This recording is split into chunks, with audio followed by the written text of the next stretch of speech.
जय शिवराय. मी doctor Snehanjali, director Sai nursing home. आज एका प्रश्नाचं उत्तर जे म्हणजे खूप वेळेला असं असतं की सोनोग्राफीमध्ये बाळाच्या गळ्याभोवती नाळाचे जर तिडे असतील तर सिझर करावं लागतं का?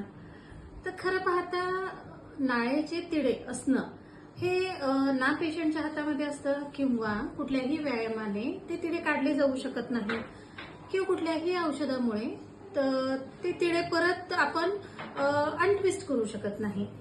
मग खरं तर ह्याच्यामुळे सिझर करावं लागतं का? तर निश्चितच नाही. कारण गळ्याभोवती नाळीचे तिडे असण्यापेक्षा नाळीची लांबी किती आहे त्याच्याशी अवलंबून ती डिलिव्हरी नॉर्मल होणार आहे का सिझेरियन होणार आहे हे आपल्याला कळतं.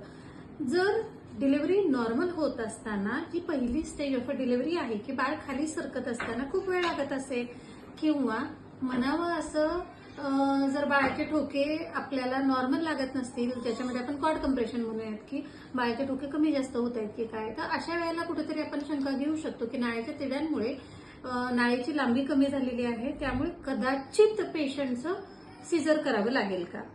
पण खूप जवळपास 70 ते 80 पेशंटमध्ये असे पेशंट नॉर्मल डिलिव्हरी झाल्यानंतर आपण बाळाच्या गळ्याभोवतीची नाळ आहे ती अनट्विस्ट करतो आणि बाळ अगदी सहज डिलिव्हरी होतं. तर हे आहे या प्रश्नाचं उत्तर. तर नाळीचे तिडे असले म्हणून घाबरून जाऊ नका, डिलिव्हरी नॉर्मलही होऊ शकते. नमस्कार.